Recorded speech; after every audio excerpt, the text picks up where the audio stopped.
Hello friends, आप सबका स्वागत है लाइफ साइंस कैफ़े में। हम करने जा रहे हैं सामाजिक विज्ञान का सेकंड चैप्टर, स्वास्थ्य में सरकार की भूमिका। ठीक है, बहुत सारी पिक्चर्स का कोलाज बनाया है। यहाँ पे कोलाज में दिख रहा है कि किस तरह से हर एक जो इसमें दिखाया गया है वो उसका योगदान है हमारे स्वास्थ्य में।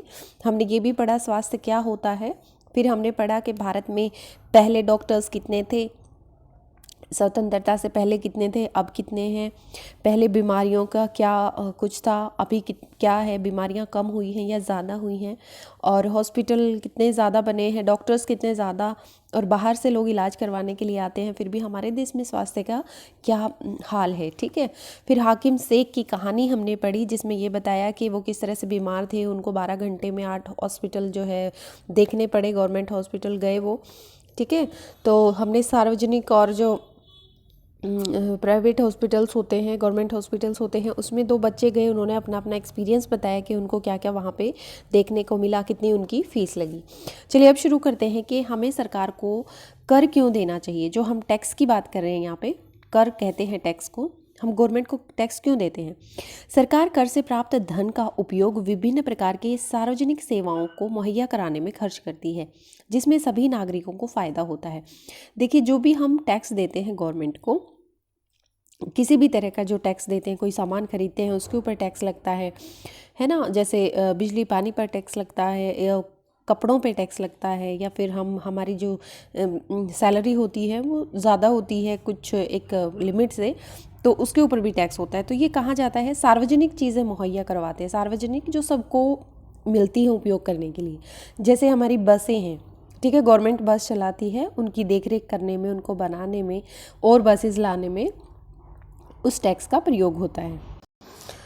प्रतिरक्षा, पुलिस, न्यायिक व्यवस्था, राजमार्ग इत्यादि कुछ सेवाओं से सभी नागरिकों को लाभ होता है। ठीक है, ऐसी जैसे हमारी सेफ्टी के लिए हमें पुलिस दी गई है, हमें क्या है ये न्यायालय दिए गए हैं, न्यायिक व्यवस्था, उसमें जजेस होते हैं, उन सबको गवर्नमेंट क्या करती है, हमारे टैक्स से चलाती है। जो नेशनल हाईवेज होते हैं, राजमार्ग जो है वो, और इन सब की सेवाएं किसको, सभी नागरिकों को मिलती है। ठीक है, तो ये टैक्स का पैसा वहाँ खर्च होता है। अन्यथा इन सेवाओं की व्यवस्था स्वयं नागरिक नहीं कर सकते। ठीक है, कोई इंसान तो नहीं चला सकता इन सबको, तो गवर्नमेंट ये चलाती है हमारे पैसे से। करों से ही कुछ विकासात्मक कार्यक्रम और सेवाएं उपलब्ध होती हैं, जैसे शिक्षा, स्वास्थ्य, रोजगार, सामाजिक कल्याण, व्यावसायिक प्रशिक्षण इत्यादि, इन जिनसे ज़रूरतमंद नागरिकों को लाभ मिलते हैं। देखिए, कुछ विकास के कार्य भी यहाँ पे दिखाए गए हैं, जैसे हमें शिक्षा मिलती है, ठीक है, हम गवर्नमेंट स्कूल्स में जाते हैं, हमारी सेहत का ख्याल रखा जाता है, हम गवर्नमेंट हॉस्पिटल्स में जाते हैं, गवर्नमेंट हमें रोज़गार देती है, फिर सामाजिक कल्याण के लिए बहुत सारे कार्यक्रम करती है, फिर हमें नौकरियां मिलती हैं, नौकरियों के लिए जो प्रशिक्षण होते हैं, व्यावसायिक प्रशिक्षण, जैसे हाथ का किसी को कारीगर बनाना हो, सिलाई सिखानी हो, जैसे ऐसे बहुत सारे काम हैं जो गवर्नमेंट इसी पैसे से करती है। ज़रूरतमंद नागरिकों को इससे लाभ मिल जाता है। करों से प्राप्त धन का उपयोग कुछ प्राकृतिक आपदाओं जैसे बाढ़, भूकंप, है ना, कुछ सुनामी आदि मामलों में राहत और पुनर्वास के लिए किया जाता है। जब दोबारा से किसी को बसाया जाता है, जैसे बाढ़ में किसी के घर ख़त्म हो गए, ख़राब हो गए, टूट फूट गए, बह गए, भूकंप या सुनामी में अगर कुछ ऐसा हुआ है तो उनको दोबारा से बसाने के लिए इस पैसे का खर्चा किया जाता है। वहाँ पे घर बनाए जाते हैं गवर्नमेंट के द्वारा, उन लोगों के लिए खाना दिया भेजा जाता है, तो ये सब भी गवर्नमेंट टैक्स के थ्रू ही करती है ना। आंतरिक एवं परमाणु प्रशिक्षण पात्रों से संबंधित कार्यक्रमों को भी करों के द्वारा प्राप्त राजस्व से ही चलाया जाता है। ठीक है, जो हमें सेफ्टी मिलती है, अगर कोई दूसरा देश हम पे आक्रमण करे तो वो कैसे हम लड़ पाएंगे, तो ठीक है, उसमें परमाणु प्रशिक्षण होते हैं और अंतरिक्ष प्रशिक्षण होते हैं। ठीक है, तो वो भी सब इन्हीं करों से पैसा आता है। सरकार खासतौर से गरीबों को कुछ सेवाएं प्रदान करती है जो वे बाजार से नहीं खरीद पाते। उनका एक उदाहरण है स्वास्थ्य संबंधी सेवा। ठीक है, क्या आप ऐसे अन्य उदाहरण दे सकते हो? ठीक है, गरीबों को किस तरह से मदद करती है गवर्नमेंट, इस कर के पैसे से गरीबों को बहुत सारा सामान देती है। जैसे बीपीएल कार्ड वाले लोग होते हैं उनको धन मतलब अन्न मिलता है, खाने के लिए अनाज मिलता है और बहुत सारी चीज़ें भी मिलती है साथ में, जैसे तेल है, शक्कर है, कुछ ऐसी चीज़ें और बहुत सारे चीज़ें मिलती हैं। मतलब आपको पता होगा आपके घर में अगर मतलब आसपास में किसी का है या आपका खुद का है तो इसमें कोई बुराई नहीं है। गवर्नमेंट हमें जो भी सेवाएं देती है उसको लेना चाहिए, ठीक है। फिर उसके बाद आता है सार्वजनिक और निजी स्वास्थ्य सेवाएं। जो सार्वजनिक होती हैं मतलब सबके लिए, निजी होती हैं किसी का पर्सनल हॉस्पिटल है, ठीक है, तो हम उसमें अगर जाके सेवाएं लेते हैं तो वो उसके ऊपर हम चर्चा करेंगे। उपयुक्त कहानी में से आप समझ गए होंगे कि हम स्वास्थ्य सेवाओं को दो मोटे वर्गों में बांट सकते हैं, ठीक है। जो जितनी भी स्वास्थ्य सेवाएं हैं दो मोटे मोटे वर्ग हैं, सामाजिक और निजी, ठीक है। सार्वजनिक स्वास्थ्य सेवाएं क्या होती हैं? सार्वजनिक स्वास्थ्य सेवा स्वास्थ्य केंद्रों व अस्पतालों की एक श्रृंखला है, ठीक है। जो सार्वजनिक, जो सबके लिए है, वो क्या है? एक पूरी श्रृंखला है जो सरकार द्वारा चलाई जाती है, ठीक है। उसमें सारे स्वास्थ्य केंद्र आ गए, स्वास्थ्य सेवा में और हॉस्पिटल आ गई, ठीक है, जो सरकार चलाती है। ये केंद्र व अस्पताल आपस में जुड़े होते हैं, ठीक है। कोई छोटी सी जगह पे अगर कोई स्वास्थ्य केंद्र चलाया जा रहा है या फिर कोई एक जैसे जिले का हॉस्पिटल है तो वो सारे क्या है? आपस में जुड़े हुए हैं, गवर्नमेंट चलाती है। क्लियर है ये चीज़ें? जिससे ये शहरी व ग्रामीण क्षेत्र दोनों क्षेत्रों को सुविधाएं प्रदान करते हैं। अगर केंद्र होगा तो छोटी सी किसी जगह पे होगा, जैसे गांव में होगा या किसी बस्ती में होगा, और जो अस्पताल होते हैं वो कहाँ हैं? बड़े शहरों में होते हैं, ठीक है। मतलब दो चार गांव का भी एक अस्पताल हो सकता है, तो इसलिए वो जुड़े हुए हैं आपस में।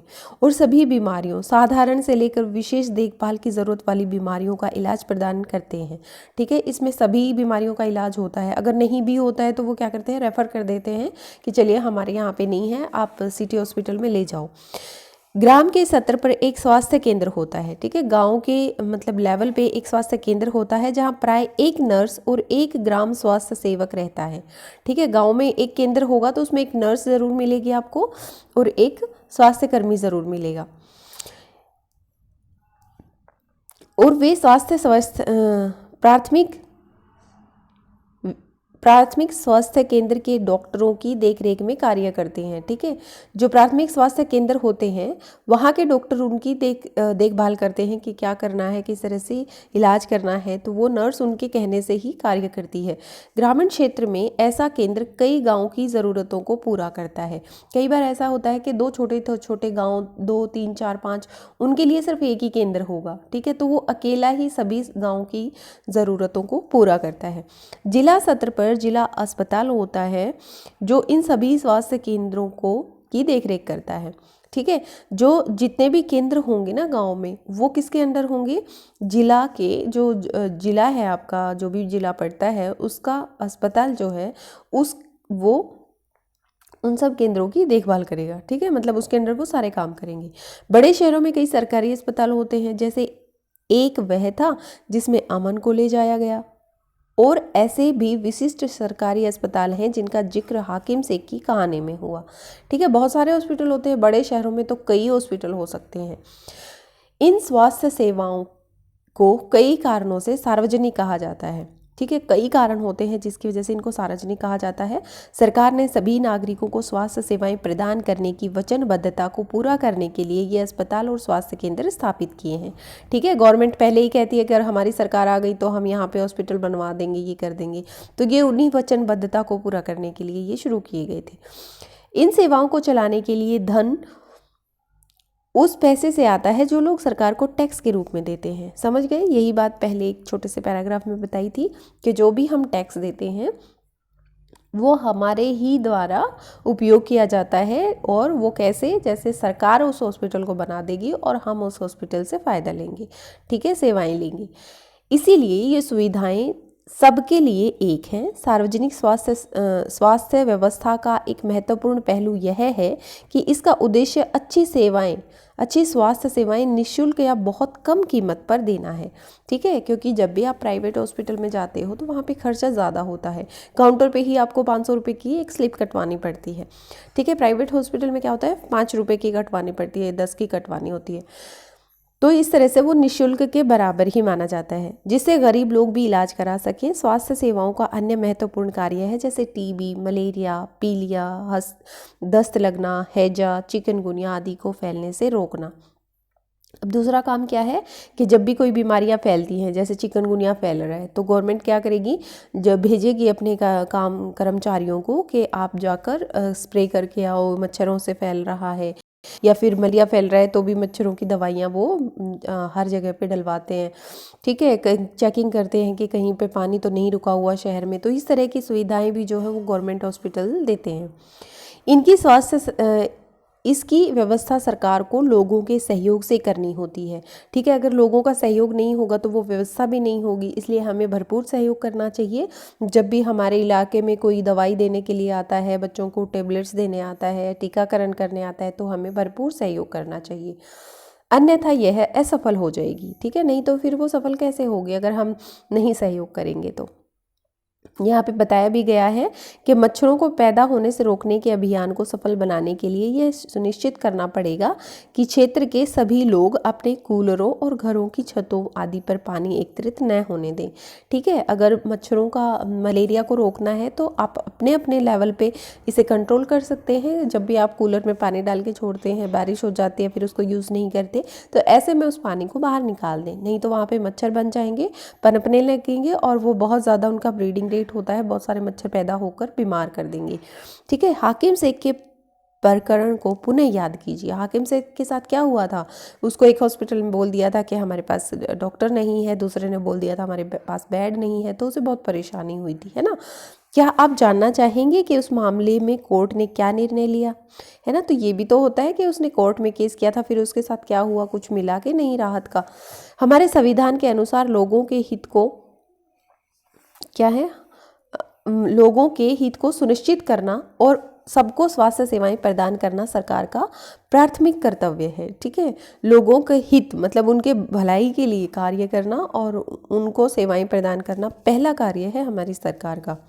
सरकार को हर व्यक्ति के जीवन के अधिकार की रक्षा करनी चाहिए। ठीक है, हर एक इंसान का जीवन इम्पोर्टेंट है, चाहे वो मिनिस्टर है, चाहे वो आम जनता का है। अदालत ने कहा कि हाकिम शेख को जिन कठिनाइयों से गुजरना पड़ा उसमें उसकी जान भी जा सकती थी। बिल्कुल सही बात है, क्योंकि हॉस्पिटल तो सारे मना कर रहे थे कि हम इसे नहीं लेंगे, है ना। यदि कोई अस्पताल उस समय पर व्यक्ति को इलाज प्रदान नहीं कर पाता तो उसका तात्पर्य है कि उसे जीवन की सुरक्षा नहीं दी जा रही है। ठीक है, तो इसका मतलब तो यही है, उस टाइम पे बंदे को बहुत ज़्यादा देख रेख की ज़रूरत है और हॉस्पिटल उसे निकाले जा रहे हैं, नहीं रखेंगे नहीं रखेंगे।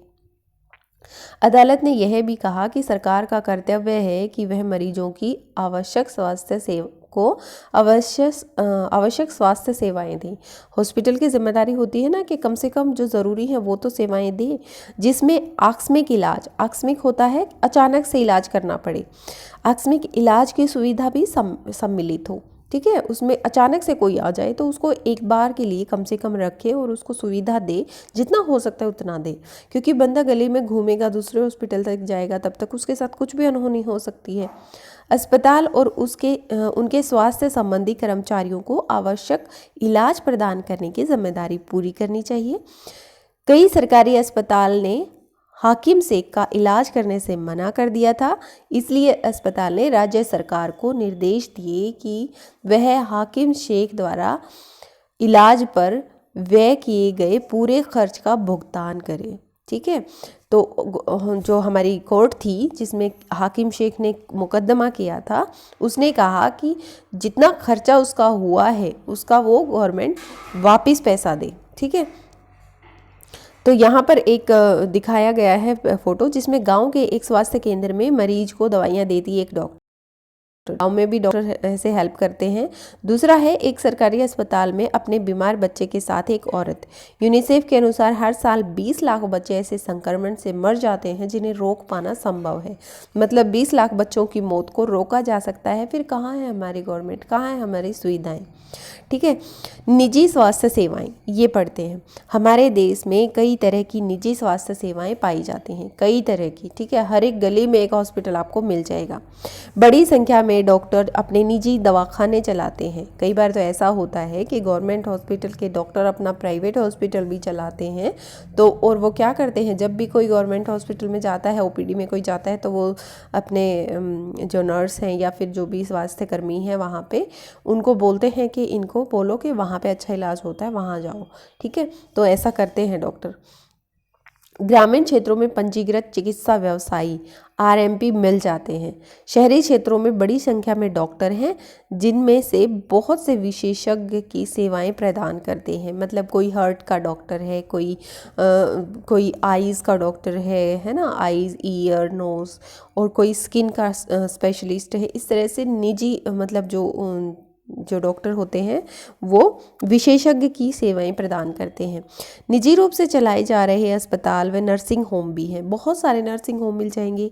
काफ़ी संख्या में प्रयोगशालाएं हैं। लेबोरेटरी इतनी ज़्यादा है कि जो हॉस्पिटल के सामने या आसपास की जगहों पे आपको एक पूरी कतार दिखेगी, एक लंबी लाइन दिखेगी, जहाँ पे टेस्ट ही टेस्ट होते हैं, जो प्रशिक्षण करती हैं और विशिष्ट सुविधाएं प्रदान करती हैं, जैसे एक्सरे, अल्ट्रासाउंड आदि। ऐसी दुकानें भी हैं जहाँ से हम दवाइयाँ खरीद सकते हैं। ठीक है, कई ऐसी दुकानें भी हैं जैसे ये क्या कहते हैं, दवाइयों की दुकानें होती हैं जहाँ से हम खरीद सकते हैं और बहुत महंगे दामों से मिलती हैं। लेकिन अभी गवर्नमेंट की एक वो भी चली है जिसमें हम सस्ते दामों से दवाइयाँ खरीद सकते हैं।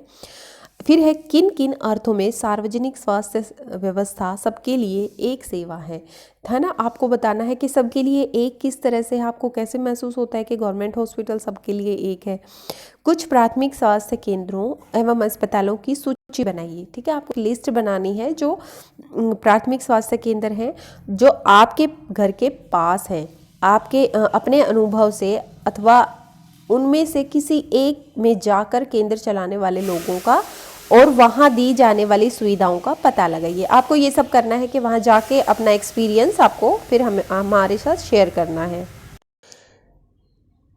जैसा कि नाम से ज्ञात होता है कि निजी स्वास्थ्य सेवाओं पर सरकार का स्वामित्व अथवा नियंत्रण होता है। ठीक है, निजी स्वास्थ्य सेवाओं पर सरकार का स्वामित्व अथवा नियंत्रण नहीं होता है। सॉरी, मैंने गलत पढ़ा। तो जो निजी होते हैं वो तो किसी के अपने ही होते हैं। ठीक है, सार्वजनिक जो होते हैं उनके ऊपर स्वास्थ्य का गवर्नमेंट का अधिकार होता है।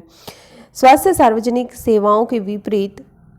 स्वास्थ्य सेवाओं के विपरीत इन निजी स्वास्थ्य सेवाओं में मरीज को हर सेवा के लिए धन व्यय करना पड़ता है। मतलब एक छोटी सी चीज़ के लिए भी उसको खर्चा करना पड़ता है, तब उसकी मदद होती है। आज निजी स्वास्थ्य सेवाएं चारों ओर दिखाई देती हैं। अब तो बड़ी बड़ी कंपनियां निजी अस्पताल चलाती हैं। ठीक है, बहुत सारी कंपनीज भी अपने हॉस्पिटल खोल के बैठी हैं। कुछ कंपनियां दवाइयों को बनाने और बेचने में लगी हैं। शहरों में कोने कोने में दवाइयों की दुकानें देखने को मिल जाती हैं। देखिए, दिल्ली के एक प्रमुख निजी अस्पताल में ऑपरेशन के बाद मरीजों की देखभाल का कमरा। देखिए, जो प्राइवेट हॉस्पिटल है उनमें किस तरह से अच्छे से देखभाल होती है ना। हर एक मरीज को इस तरह के बेड मिले हुए हैं, अच्छे से वो जो कंपाउंडर हैं, नर्सेज हैं, देखिए देखभाल कर रही हैं। तो ये दिखाया गया है कि किस तरह से उनमें सेवाएं होती हैं। ठीक है, इस पार्ट में सिर्फ इतना ही। एक और वीडियो बना लेते हैं ताकि आप अच्छे से समझ जाएं। Thank you for watching life science cafe.